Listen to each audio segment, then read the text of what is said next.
noches, abogado Luis Herrera. ¿Cómo está usted? Buenas noches, muy bien, gracias a Dios. ¿Es posible que el Estado ejecute obras públicas encargándoselas al ejército peruano? Según la norma, solamente es posible que el ejército intervenga en zonas donde no existe actividad privada, donde no hay posibilidad de competencia de privados, ¿no? Por ejemplo, en zonas muy abruptas de la Amazonía, en zonas donde no haya, pues, no haya postores, empresas privadas para llevar a cabo una. En ese caso, el ejército tiene a la fecha 2 batallones de ingeniería implementados para ese tipo de actividades, pero la norma no está diseñada para que el ejército pueda ingresar a competir con los privados. Mm. ¿Y qué sucede si un gobierno, a pesar de ello, ejecuta obras? Lo que hay que entender es que el tema de la ejecución de obras tiene que ver con los proyectos de inversión. En los últimos 5 años, el Perú tiene cerca de 2.000 millones de soles comprometidos en cerca de 120.000 proyectos. Y de estos, a la fecha, según los datos del Ministerio de Economía y Finanzas, tenemos en proceso de ejecución no más del 32% de estos proyectos. ¿Qué significa esto? Que nosotros tenemos toda una cartera de proyectos y de intervenciones en distintas zonas y en distintos campos, ¿no? Salud, educación. ¿Y cuál es la característica? Cuando ya hay proyectos aprobados para intervenir en determinadas áreas y en zonas geográficas, ya no se puede intervenir si no es con ese proyecto. Entonces, lo que tenemos ahí es que va de la mano un tema de un crecimiento desmesurado de proyectos de inversión. Habría que evaluar la calidad de estos proyectos de la mano con una característica de ineficiencia tanto del gobierno nacional como de los gobiernos regionales como de los gobiernos locales para ejecutar estos proyectos, ¿no? Correcto. ¿Cuánto tiempo demora? Bueno, antes de ello, eh, digamos, voy a ir concretamente a una afirmación que se ha hecho. Uh Se -huh. va a seguir eh, el camino, se va a seguir la tarea de cada empresa que ha sido asignada para ejecutar una obra física. Si por X motivos no cumplen los plazos, entra el ejército. ¿Se puede? ¿Ya No se amparada en puede. esa circunstancia? No, no se puede. Lo que ha hecho el presidente no tiene, pues, base legal, ¿no? Es un buen deseo, es un deseo en todo caso, pero no tiene base legal. Y le explico por qué. Porque toda obra que esté ejecutada en proceso de ejecución, si no cumple con los plazos previstos, está sujeto, pues, a penalidades. Esas penalidades están sujetas a impugnación judicial. Puede irse a un proceso de arbitraje, ¿no? Y qué es lo que pasa en la práctica, y eso obviamente ya pasa al campo legal. Entonces, digamos que hay un proceso que está en arbitraje y que simplemente se pone de lado y ingresa al ejército a realizarlo.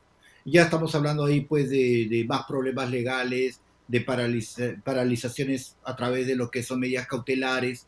No es viable lo que ha señalado el presidente sobre lo que manda el marco legal actual, ¿no? Y todos estos hechos que me acaba de describir, ¿cuánto tiempo llevan? Un proyecto de inversión, elaborar el perfil puede variar entre 3 a 6 meses, depende de la envergadura del proyecto del cual se está hablando, ¿no? Elaborar un expediente técnico puede demandar otros 6 meses, de 6 a 8 meses, también depende de la envergadura del proyecto. Y bueno, la ejecución de la obra también dependerá, pues, del tipo de proyecto, ¿no? Por ejemplo, un proyecto de lo que es implementar un hospital, estamos hablando que en promedio una obra de ese tipo puede demorar de 2 a 3 años, sobre todo por el tema de la especialización de la infraestructura. Ya. Claro. Y el tamaño de la obra, por ejemplo, también, y Así es, los porque inconvenientes que pueden encontrarse. Antes de ir, justamente, me he acordado de un ejemplo. Eh, Usted señaló que si por X motivos la empresa no cumple en los plazos y el Estado quisiera intervenir, ahí hay toda una serie de problemas e inconvenientes ulteriores o que se derivan del incumplimiento de la ejecución de una obra. Todo eso que me señaló hace un momento, ¿cuánto tiempo lleva? ¿Un año, 2 años? El proceso judicial no Sí. puede demorar más, o sea, solamente en impugnaciones nos podemos estar hablando de 1 o 2 años, por eso es que tenemos tanto problema en la ejecución de la obra. Entonces, ¿qué pasa? Ahí el problema está en la estructura de la ley de contrataciones, está en la estructura de los temas de lo que hoy día se llama el invierte P, ¿no? Es la norma que ya existe la que complejiza en mucho el tema, ¿no? Ahora, no hablemos inclusive de los peores casos.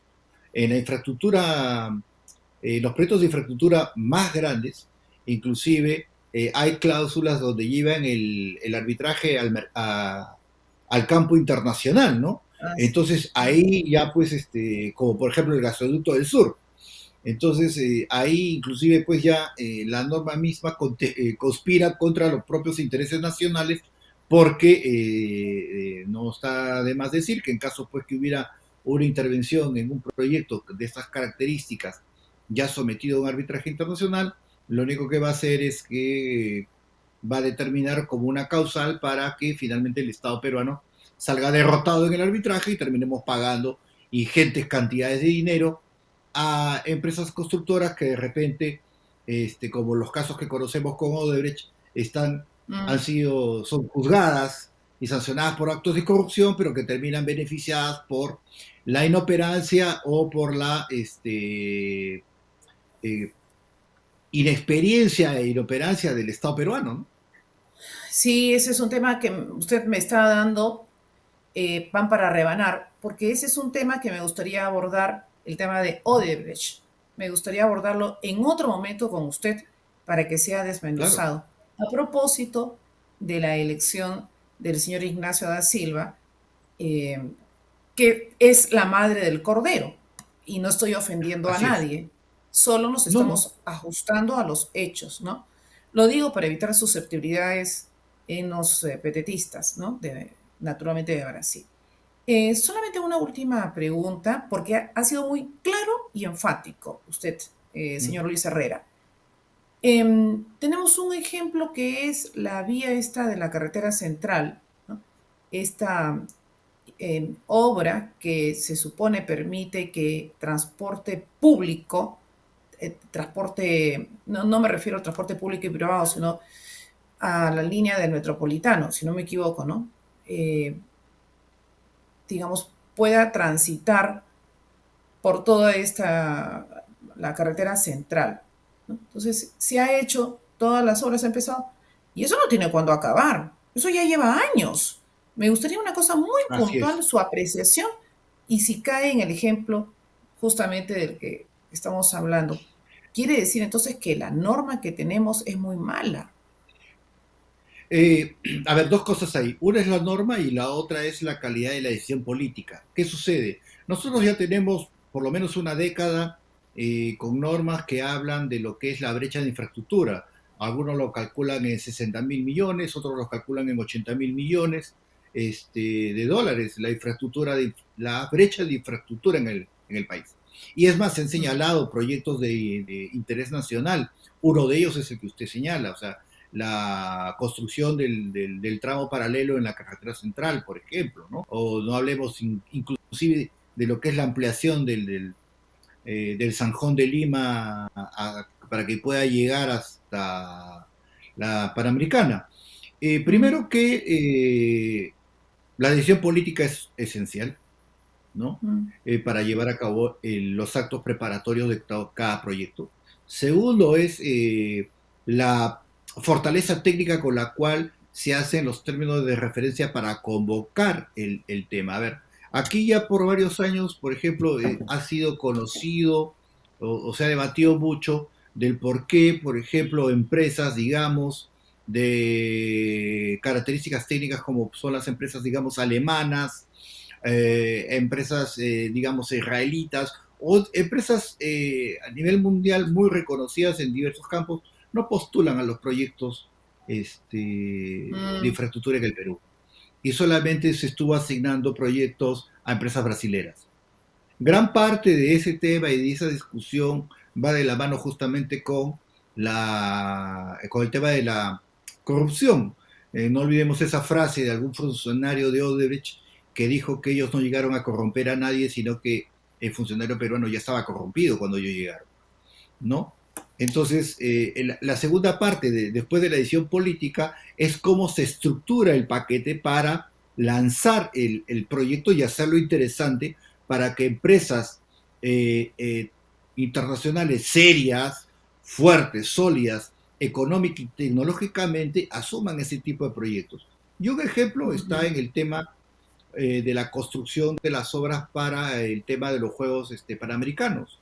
O sea, nadie ujú. va a discutir, más allá de haber estado de acuerdo o no con el gasto realizado, que se cumplieron con los plazos para, por ejemplo, construir la vía panamericana, ¿no? Se hizo a través de un contrato gobierno a gobierno, ¿no? A través del cual una empresa inglesa se dedicó a elaborar los técnicos de referencia y hacer los procesos de selección para contratar a las empresas dedicadas a la obra, ¿no? Entonces, ese es el detalle, o sea, decisión política, calidad en la estructuración de los proyectos y en la convocatoria de los proyectos, y en tercer lugar, el seguimiento a la ejecución de este tipo de proyectos, ¿no? Entonces, como le digo, solamente basta mirar los porcentajes de avance de los proyectos de inversión en el Perú, que hoy día, como le digo, no supera el 32% de una cartera de proyectos de un poco más de 2.000 millones de soles, para darnos cuenta, pues, de la inoperancia, de la ineficiencia de varias entidades del gobierno nacional, gobierno regional y gobiernos locales para cumplir con los proyectos que ellos mismos han propuesto, ¿no? Correcto. Luis Herrera Romero es abogado, especialista en contratación pública, de manera tal que con la corrección que hemos escuchado y la propiedad del concepto, le agradezco que nos haya instruido sobre esta materia. Que pase usted una buena noche. Encantado, muchas gracias, igualmente. A usted. Nosotros vamos a retornar luego de una pausa.